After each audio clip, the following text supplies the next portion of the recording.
కార్యక్రమాన్ని ప్రారంభించే ముందు గురువుగారు బ్రహ్మర్షి సుభాష్ పత్రిజీ గారికి ఎంతో ఎంతో కృతజ్ఞత తెలియజేసుకుంటూ మరి ప్రతిరోజు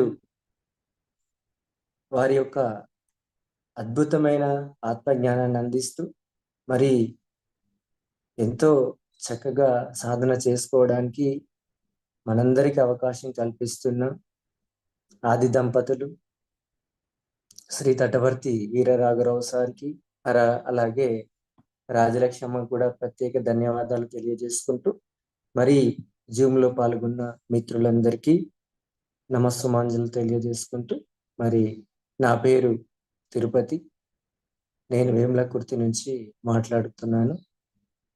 ఫ్రెండ్స్, మరి రాఘరావు సారు అందించిన కొన్ని విషయాలు ఈరోజు మరి నాకు ఇచ్చిన సమయంలో మీతో పంచుకుంటాను. మరి సారు జీవిత సూక్ష్మాలు అనే పుస్తకంలో అసలు చూడవలసినవి ఏమిటి అనే టాపిక్లో కొన్ని విషయాలు మాట్లాడుకుందాం. మరి భౌతిక ప్రపంచంలో చూసేవి ఒక వ్యక్తి శారీరక అందం, ఆ యొక్క వ్యక్తి చదువు, అలాగే మరి ఉన్నతమైన ఉద్యోగం, ఆ వ్యక్తికి ఉన్న పేరు ప్రతిష్టలు, వారికి ఉన్న ధనం, వారికి ఉన్న ఆస్తిపాస్తులు, మరి వారు ధరించిన బంగారు ఆభరణాలు, వారికి ఉన్న ఖరీదైన బంగ్లాలు, ఖరీదైన కార్లు, ఇలా మొదలైనవి ఎన్నో చూసి ఆ వ్యక్తి గొప్పవాడని అనుకుంటాం. మనం కూడా అలా ఉండాలని, మరి మన పిల్లల్ని కూడా అలా గొప్పవారిగా చేయాలని అనుకుంటుంటాం. అలాగే వారు ఏది చేసినా కరెక్టే అని భావనలో ఉంటాం. మరి ఎక్కువ మంది అలాంటి వారినే ఫాలో అవుతుంటారు. ఇంకా చూస్తుంటే వారికి కష్టాలు ఉండవని, వారి జీవితం అందమైన పూల పాన్పని అనుకుంటాం. కానీ ఇదంతా ఒక కాయిన్కి ఉన్న ఒక భాగమే, ఒక కాయిన్కి ఉన్న ఒక భాగమే. కానీ కాయిన్కి ఇంకొక భాగం కూడా ఉంటుంది.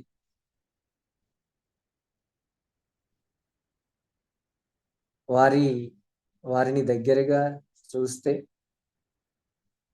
లేదా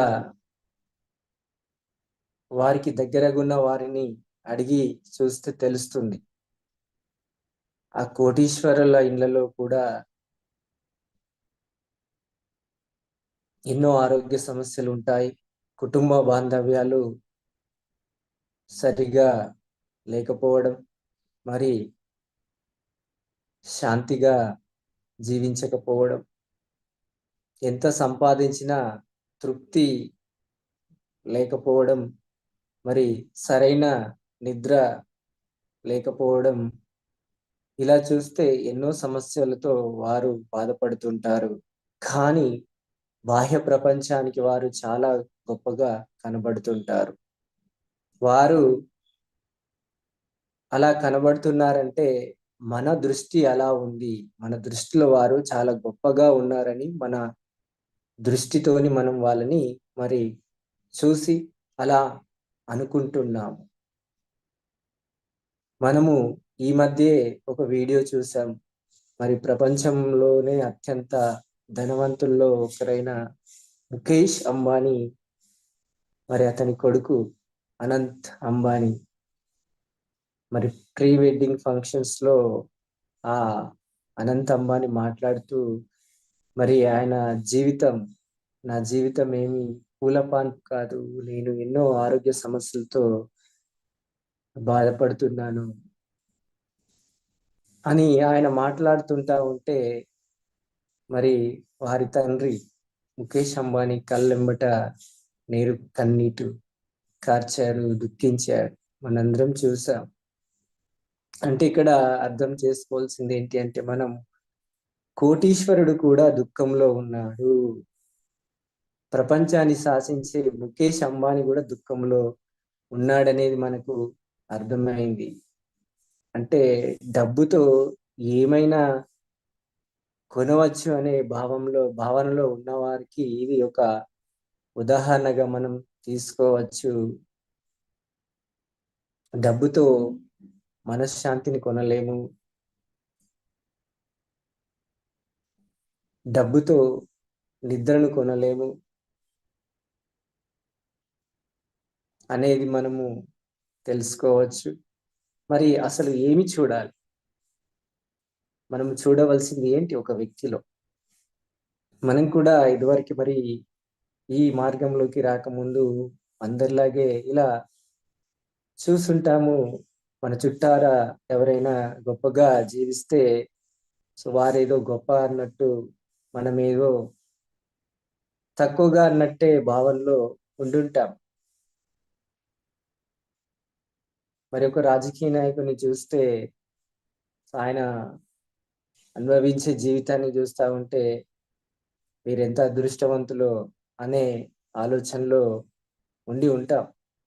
ఎందుకంటే సో వారి యొక్క జీవితం మరి కాలు బయట పెడితే మరి ఎంతో సెక్యూరిటీ, సో ఎంతో గొప్పగా, ఎంతో హడావిడి, ఎంతో మంది ఫాలోవర్స్, వాళ్ళు ఎక్కడికి వెళ్ళినా మరి జనాలు వాళ్ళ ఎంట మరి వాళ్ళని ఫాలో అప్ చేస్తూ వాళ్ళు వస్తున్నారంటే మరి ముందస్తు నుంచే ఫ్లెక్సీలు పెట్టి మరి వారి కోసం ఎంతో ఎదురు చూస్తూ, వారు ఎన్ని గంటలైనా లేట్ వచ్చినా వాళ్ళ కోసం ఎదురు చూస్తూ మరి మనం ఎంతో మంది అలా సమయాన్ని వృధా చేస్తున్నప్పుడు మనం గమనిస్తూనే ఉంటాం.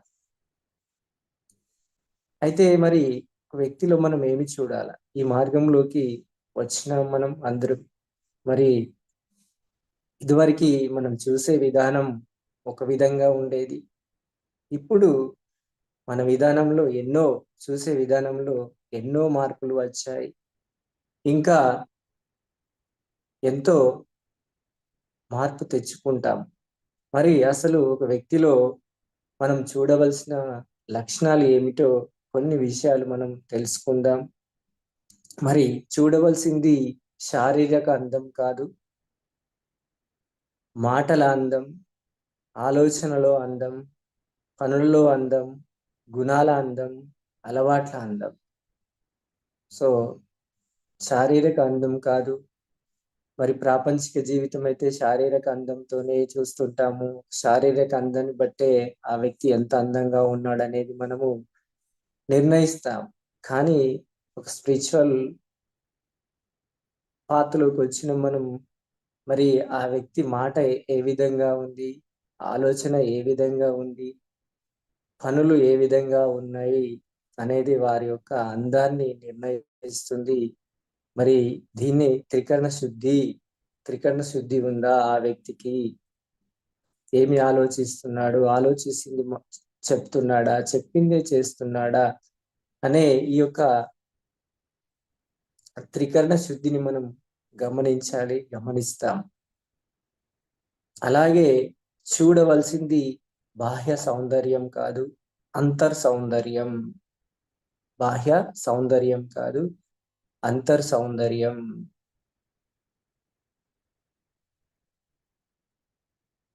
అంటే లోపల ఆ వ్యక్తి యొక్క గుణం ఏ విధంగా ఉంది, ఆ గుణాన్ని బట్టే మనము ఆ వ్యక్తి ఎలాంటి వాడనేది మనము అర్థం చేసుకుంటాం. దీనికి గొప్ప ఉదాహరణ మనం చూసినట్టయితే అబ్దుల్ కలాం గారు. మరి ఆయన బాహ్యంగా ఏం అందంగా లేరు. ఆయననే చెప్పారు. So beauty is not in a face, it is in a heart. అందం అనేది మన ముఖం బట్టి కాదు, మన హృదయాన్ని బట్టి, మన స్పందించే దాన్ని బట్టి, ఎదుటి వ్యక్తికి వచ్చిన మరి ఆపదలో మనం స్పందించే దాన్ని బట్టే మనం ఆ యొక్క వ్యక్తిత్వాన్ని, ఆ యొక్క అందాన్ని మనం నిర్ణయిస్తాము. మరి ఆయన చూడడానికి ఎంతో నల్లగా ఉంటాడు. కానీ ఆయన మరి ఎంత గొప్ప సేవ చేశాడు భారతదేశానికి. ఒక భారతరత్నగా గొప్పగా మరి కీర్తించబడ్డాడు అబ్దుల్ కలాం గారు. అలాగే చూడవలసింది ఇతరుల దోషాలను కాదు, మనలోని దోషాలను. చూడవలసింది ఇతరుల దోషాలను కాదు, మనలోని దోషాలు. మనకు తెలుసు, ఒక తప్పు ఎవరైనా చేస్తుంటే ఆ వ్యక్తిని ఒక ఏలుతో మనము వేలెత్తి చూపినప్పుడు మరి మన వైపు 3 వేలు మన వైపు ఉంటాయి. అంటే ఒక వ్యక్తిని మనం తప్పు ఎంచామంటే అలాంటి తప్పు మనలో ఉన్నట్టే గదా! ఉంటేనే మనం ఆ వ్యక్తిని పదే పదే ఆ వ్యక్తిలోని తప్పును మనము గుర్తు చేస్తాము. అమ్మగారు చెప్తారు ఇక్కడ ఒక అద్భుతమైన వాక్యం. ఎదుటి వ్యక్తిలో 99 తప్పులున్నా ఒక మంచి ఉంటే ఆ మంచిని నువ్వు స్వీకరించు. అప్పుడు ఆ వ్యక్తితో నీకు మంచి సంబంధం ఉంటుంది. కానీ ప్రాపంచిక జీవితంలో ఎలా ఉంటుంది? ఎదుటి వ్యక్తి 99 మంచి పనులు చేసినా, ఒక్క తప్పు చేసినా, ఆ 99 మంచి పనులు పక్కకెళ్ళిపోతాయి. ఒక్క పని గురించి, ఆ ఒక్క తప్పు గురించే జనాలు పదే పదే గుర్తు చేసుకుంటా ఉంటారు. సహజం అది. ఎందుకంటే వారి మనసు గుణాన్ని బట్టి వారు అలా మాట్లాడుతా ఉంటారు, అలా ప్రవర్తిస్తా ఉంటారు. కానీ ఈ మార్గంలోకి మనం ప్రయాణించి, ఈ మార్గంలో మనం వెళ్తున్నప్పుడు ఇలాంటివి గూడా మనకి ఎదురవుతా ఉంటాయి. మనం అప్పుడు సో, ఎదుటి వ్యక్తిలో తప్పులు కాదు, మనలో ఏమైనా తప్పులుంటే వాటిని మరి గుర్తించి సరి జేసుకోవాలి అనేది మనము ఇక్కడ నేర్చుకోవచ్చు. అలాగే మరి చూడవలసింది మన ఇల్లు బాగుండటం కాదు, మన మనసు బాగుండటం. చూడవలసింది మన ఇల్లు బాగుండటం కాదు, మన మనసు బాగుండటం. మన మనసు బాగుందా? మనసుకి ఏ గుణంతో ఉంది? మనం ఆహారం ఎలా ఉంది? మన వ్యవహారం ఎలా ఉంది? మనం ఏం మార్చుకుంటే మన మనసు శుద్ధమవుతుంది అనేది గురువులు మనకు ఎన్నో అద్భుతమైన మరి జ్ఞానాన్ని, వారి అనుభవ జ్ఞానాన్ని ఇచ్చారు. ముఖ్యంగా రాఘవ సారు ఈ మనసు పైన ఎక్కువగా వారు ఫోకస్ చేసి మరి మన సొసైటీలో ఎవ్వరు చెప్పనంత మరి ఆహారం గురించి. ఎందుకంటే ఆహారంతోనే మన మనసు నిర్మించబడుతుంది. ఆ మనసుతోనే మన ప్రవర్తన ఉంటుంది కాబట్టి మరి ఎట్టి తిండో అట్టి ఆలోచనలు ఉంటాయి. మరి ఎట్టి ఆలోచనలు ఉంటాయో అట్టి కర్మలు చేస్తా ఉంటాము. మరి ఎట్టి కర్మలు చేస్తా ఉంటామో అట్టి ఫలితాలు వస్తా ఉంటాయనేది మనకి గురువుల ద్వారా అందించిన జ్ఞానం మనకుంది. కాబట్టి మనం ఇల్లును ప్రతిరోజు ఊడ్చుకుంటాం చక్కగా. మరి దాన్ని ఎప్పటికప్పుడు రోజు 2 సార్లు, 3 సార్లు దాన్ని ఎప్పుడు నీట్‌గా చేసుకుంటాం. ఎందుకంటే రోజు చెత్త పడతా ఉంటది. మరి అలాగే మన మనసును గూడా ప్రతిరోజు మరి ఊడ్చుకోవాల. క్లీన్ జేసుకోవాల కదా! క్లీన్ జేసుకోవాలంటే మరి మనకి మార్గం ఉంది. మనమైతే ఎంతో ప్రతిరోజు ఆ పనే జేస్తున్నాం. కాబట్టి మరి ఎదుటి వ్యక్తి ఆయన మనం చూడవలసింది ఆ! వాళ్ళ ఇల్లు గొప్పగా ఉందా? వాళ్ళ ఇల్లు ఎట్లా ఉందా? అనేది కాదు. వాళ్ళ మనసు ఎలా ఉంది? వారి ప్రవర్తన ఎట్లా ఉంది? అనేది మనము చూస్తే మనకు అర్థమైపోతా ఉంటుంది. అలాగే చూడవలసింది ధనవృద్ధి కాదు, జ్ఞానవృద్ధి. ధనవృద్ధి కాదు, జ్ఞానవృద్ధి. ఇది గూడా మనకి అనుభవంలోకి వచ్చిన విషయమే వస్తా ఉంటది. ఎందుకంటే మనము తిరుగుతా ఉంటాం క్లాసులు చెప్పడానికి గాని, చుట్టూ సమాజంతో ఎంతో మందితో మనము వ్యవహరిస్తున్నప్పుడు ఇదివరకైతే మనకు తెలుసు, ధనం ఉన్నవాడే మనము గొప్ప అనే భావంలో ఉండుంటాం. కానీ ఇప్పుడు మనకు తెలుసు, ధనం అనేది అది శాశ్వతం కాదు. అది ఉంటుంది. మనం ఈ జన్మ మట్టికే ఉంటుంది. ఈ జన్మలో గూడా మరి ఇప్పుడున్న ధనం రేపు ఉంటదనేది గ్యారంటీ ఏముంది? ఈరోజు కోటీశ్వరుడు రేపు మరి ఏమైనా అవ్వచ్చు. సృష్టి నియమం ప్రకారం మరి సరిగ్గా జీవించకపోతే ఈ కోటీశ్వరుడే రేపు భిక్షగాడు అవ్వచ్చు. అదేం శాశ్వతం కాదనే అవగాహనలో మనకు గురువుల జ్ఞానం వల్ల మనం తెలుసుకున్నాం. మరి జ్ఞానం ఎలా ఉంది ఆ వ్యక్తి, సో జ్ఞానవంతుడా అనేది ఆ వ్యక్తి ఒక మాట మాట్లాడితే మనకు అర్థమైపోతుంది. మరి పత్రి సారు గొప్పగా మరి ఎంతో మంది ఆయన కలవడానికి వచ్చినప్పుడు పత్రిజీ సార్ ఏం చెప్తారంటే, చెప్పండి అయ్యా అనేవారు. చెప్పండి అయ్యా అంటే మనం ఏం మాట్లాడతాం, మన మాటను బట్టి ఓకే వీరిలో ఎంత జ్ఞానం ఉంది, ఇంకా జ్ఞానంలో ఎంతమంది ఇంకా ఏమైనా అజ్ఞానంలో ఉన్నారనేది మన మాట బట్టి ఇట్టే సారు పట్టేస్తారు. కాబట్టి మనం చెప్పండి అయ్యా అంటే ఇంకా మనం ఏదేదో చెప్పేస్తే సార్ పక్కన పెట్టేస్తారు. జ్ఞానం గురించి ఏదైనా మాట్లాడుతూ ఉంటే సార్కి సో పక్కన కూర్చుండబెట్టుకుంటారు. అట్లా ఎన్నో సంఘటనలు మరి మనం సారు క్లాసులలో గమనించి ఉంటాం, సార్తో ప్రయాణం చేసిన వారు. అలాగే మరి చూడవలసింది మతం కాదు మానవత్వం, మతం కాదు మానవత్వం. మరి ఇప్పుడు ఎక్కడ చూసినా సమాజంలో మీ మతం మా మతం, మతాలతోనే సో మనిషిని గొప్పవారు, కులాలతోనే గొప్పవారుగా మరి అలా సమాజంలో నిర్ణయిస్తున్నారు. సో మనందరిది మతం మరి మానవుల మతం. మనం కులం అనేది మన గుణం బట్టి, కులం అనేది మనము గురువుల ద్వారా తెలుసుకున్నాం. పూర్వకాలంలో ఆ యొక్క గుణాలని బట్టే మరి ఆ కులాల్ని కానీ మతాల్ని కానీ విభజించారు. కానీ ఇప్పుడు ఏ కులంలో పుడితే ఆ కులముగా ప్రస్తావిస్తూ మరి అలా నడుస్తుంది సమాజం. ఒక ఉన్నత కులంలో పుట్టిన ఒక వ్యక్తి మరి మాంసం తింటే ఆ వ్యక్తిని మనము ఆధ్యాత్మిక భాషలో ఆధ్యాత్మిక మరి ఈ ఆధ్యాత్మిక మార్గంలో ఆయనని మరి తమో గుణ స్థితిలో ఉన్నవాడే అని మనం చెప్తాం. మరి ఒక మాంసం తినే కుటుంబంలో పుట్టి మరి మాంసం మాని అద్భుతంగా సాధన చేసిన వాళ్ళని మరి గొప్పగా మనం చూడొచ్చు. కాబట్టి ఇక్కడ మనం చూడవలసింది ఒక వ్యక్తి కులం కాదు, మతం కాదు, మరి ఆయన యొక్క ఆహార విధానం ఎలా ఉంది, ఆయన వ్యవహారం ఎలా ఉంది, మరి ఆయన సాధన ఎలా ఉంది అనే దాన్ని బట్టే మనము ఆ యొక్క వ్యక్తి సో ఏ మతంలో ఉన్నాడు, ఏ కులంలో ఉన్నాడు అనేది మనకు అక్కర్లేదు. పత్రిజీ వచ్చి సో ఉన్నదంతా ఒకటే మతం, ఒకటే కులం, అదే దైవ కులం, దైవ మతం అని మన అందరికీ బోధించారు. ప్రపంచంలో దేశాల సరిహద్దులు కూడా ఉండవు భవిష్యత్తులో, అంతా ప్రపంచం అంతా ఒకటే. ప్రపంచంలో అంతా ఒకటే, అన్ని దేశాలు సరిహద్దులు అన్నీ ఉండవు. మనంతరం ఒక అద్భుతమైన ఈ యొక్క మానవత్వం నుంచి దైవత్వంలోకి వెళ్ళే మనందరిది దైవిక మతం, దైవిక కులం అని పత్రిస్తారు.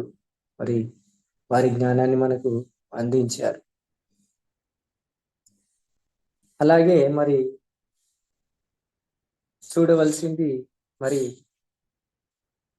ఇతరుల మెప్పు కాదు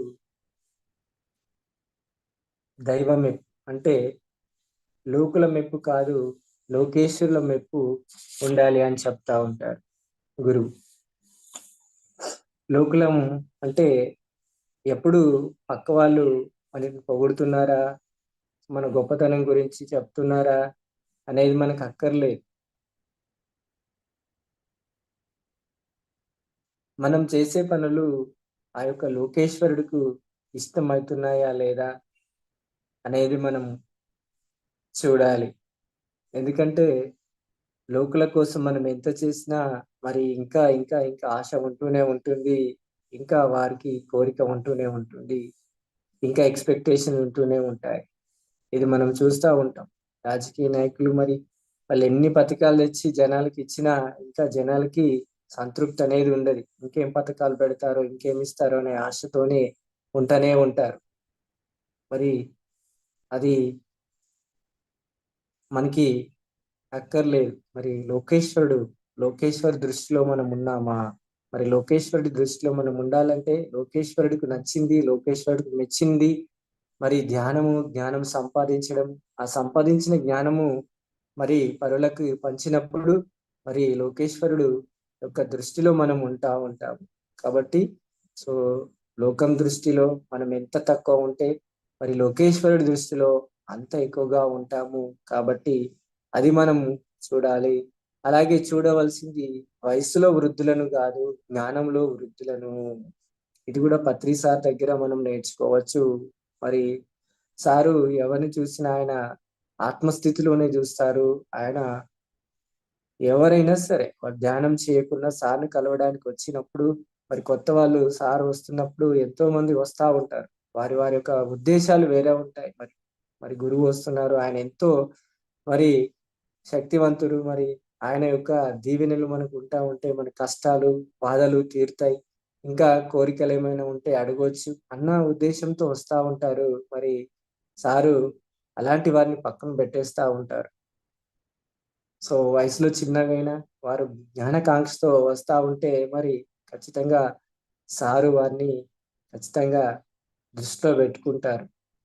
మరి పత్రి సారు ఉదాహరణ గూడా మనకు తెలుసు. సారు వాళ్ళ గురువు సదానంద యోగి దగ్గరికెళ్ళినప్పుడు మరి "ఎందుకొచ్చారు మీకు?" అన్నప్పుడు మరి చెప్పారు గురువుగారు. "నా దగ్గర ఆత్మజ్ఞానం తప్ప ఇంకేమి దొరకదు. ఇలాంటి ప్రాపంచిక కోరికలకి నా దగ్గర ఏమి శక్తి లేదు. నేనేమి అలాంటివి తీర్చను. నా దగ్గర ఉంది ఆత్మజ్ఞానము." అంటే మరి పత్రిజీ గూడా మాకు కూడా అదే గావాలి అని మరి అక్కడ మరి వారి దగ్గర ఎంతో జ్ఞానాన్ని సంపాదించారనే విషయం గూడా చాలా మంది మనం వినే ఉన్నాం. కాబట్టి ఇక్కడ మనం చూడవలసింది మనకంటే వయసులో చిన్నగుండొచ్చు. కానీ వారు జ్ఞానం ఎలా ఉంది అనేది మనం చూడాల. ఇప్పుడు నిజంగా చాలా మంది మరి పిల్లలు వాళ్ళు నిజంగా ఈ యొక్క ఆధ్యాత్మిక పట్ల ఎంతో ఇష్టపడుతున్నారు. దీని పట్ల ఎంతో మరి మక్కువ చూపిత్తూ మరి సాధనలో నిజంగా తొందరలోనే వాళ్ళు ఈ సాధనలో ఎంతో ఉన్నతంగా ఎదుగుతున్నారు. అలాగే జ్ఞానం గూడా వాళ్ళు ఎంతో జ్ఞానకాంక్షతో ఎంతోమంది మరి ఉన్నారు. సో, అలాంటి నిజంగా వాళ్ళు మరి ఎంతో మనకంటే అంటే ఆత్మ పరిణామ క్రమంలో వారు మనకంటే ఎన్నో జన్మల ముందుండొచ్చు. అట్లా మనం అర్థం జేసుకోవాలి. మనము 300 జన్మలుంటే ఆళ్ళు మనకంటే 350 జన్మలో ఉండొచ్చు. కాదా? అంటే ఇక్కడ మన దృష్టి మారిపోతా ఉంటది. స్పిరిచువల్‌లో మరి గురువుల జ్ఞానం ద్వారా మనము వయసు చూడం. వారి జ్ఞానము, వారి సాధన అనేది మనము బట్టి సో, వాళ్ళు నిజంగా మరి మనకంటే ముందున్నారా? వెనకున్నారా? అనేది మనకి అర్థమైతది. అలాగే చూడవలసింది దేహాన్ని కాదు ఆత్మను. ఇదే మరి రాఘవరావు సార్ మనకి ఎన్నో క్లాసుల్లో చెప్పి మనందరిలో మరి ఆ! సో, దేహాన్ని కాదు ఆత్మను అని. నిజంగా పిరమిడ్ స్పిరిచువల్ సొసైటీ మూవ్‌మెంట్‌లో మరి దేహాలను బట్టి మనం ఏమి నిర్ణయించం. దేహాలు చూస్తే అందరి మామూలు దేహాలే ఉంటాయి. మన జిమ్‌లోనే చూద్దాం. మధు సార్ ఎలా ఉన్నారు? ఆయన జ్ఞానం ఎలా ఉంటుంది? ఆయన మాట్లాడితే. రవిశంకర్ రెడ్డి సారు మామూలే ఉంటారు సింపుల్‌గా. మరి వారి యొక్క జ్ఞానం ఎలా ఉంటుంది? ఇలా ఎంతమందిని జూసినా మన దగ్గర లైవ్ ఎగ్జాంపుల్. మన గురువే చూద్దాం రాఘవరావు సార్. వారి మరి దేహం ఏమి అంత పెద్దగా లేదు. మరి సారు సింపుల్‌గా ఉంటారు. మరి వారి యొక్క జ్ఞాన ప్రవాహం ఎలా ఉంటుంది కదా! అంటే ప్రాపంచిక జీవితంలో అయితే దేహాన్నే జూస్తుంటాం. కానీ ఆధ్యాత్మిక మార్గంలో వారి యొక్క ఆత్మస్థితిని చూడాలి. వారి జ్ఞాన స్థితిని చూడాలి. వారి సాధన చూడాలి. వారి సేవ చూడాలి అనేది మనకు ఇక్కడ నేర్చుకోవచ్చు. అలాగే చూడవలసింది సుఖకరమైనవి కాదు, శ్రేయస్కరమైనవి. సుఖకరమైనవి కాదు, శ్రేయస్కరమైనవి. అంటే ఈ శరీరానికి మరి సుఖముందా? దీనికి మంచి ఆహారం ఉందా? దీన్ని ఏసీలో మంచిగా దీన్ని సుఖపెడుతున్నామా? కాదు. శ్రేయస్కరమైనవి. అంటే ఈ యొక్క ఆత్మ ఉన్నతికి మరి ఏమి ఉపయోగపడతాయి?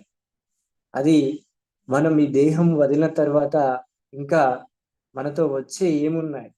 అలాంటివి శ్రేయస్కరమైన విషయాలే మనము చూడాలి. అలాంటి వాటిని సంపాదించడానికే మనము ప్రయత్నం చేయాలి. భోగాల కోసం కాదు. భోగాల వెంబట పడితే మరి రోగాలు వస్తాయి. అలాగే ఆత్మ వెంబట పడితే మరి మనకి అదెంతో ఉన్నతికి ఉపయోగపడుతుంది అనేది మనం తెలుసుకోవాలి. అలాగే చూడవలసింది చచ్చి పుట్టే జీవితం కాదు, చావు పుట్టుకలు లేని జీవితం.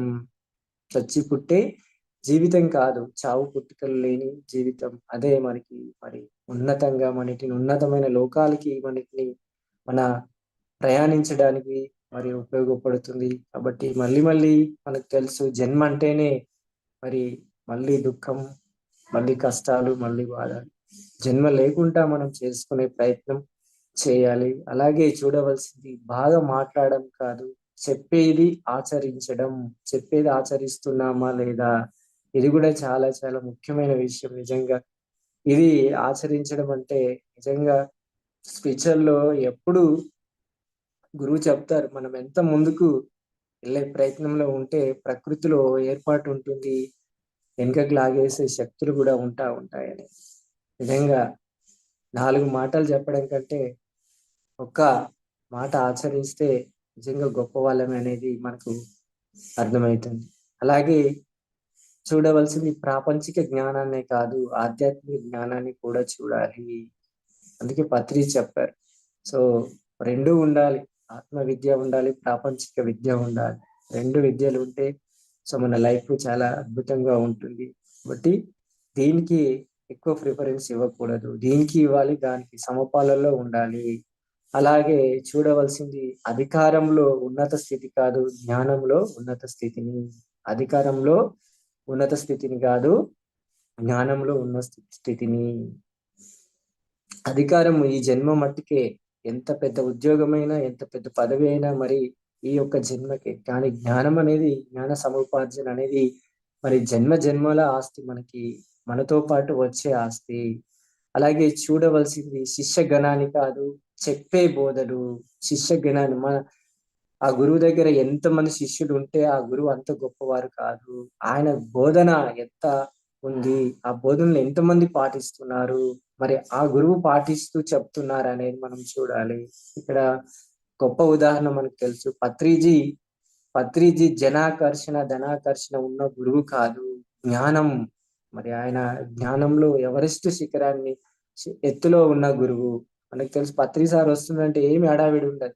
సింపుల్ గా వస్తారు, సింపుల్ గా వెళ్తా ఉంటారు. కానీ ఎవరైనా మన గురువులను చూస్తా ఉంటే ఎంత వాళ్ళకి సెక్యూరిటీ ఉంటుంది, ఎంత హడావిడి ఉంటుంది ముందస్తుగా. మరి అలా జనాకర్షణ ధనాకర్షణకి లొంగని గురువే పత్రిజీ.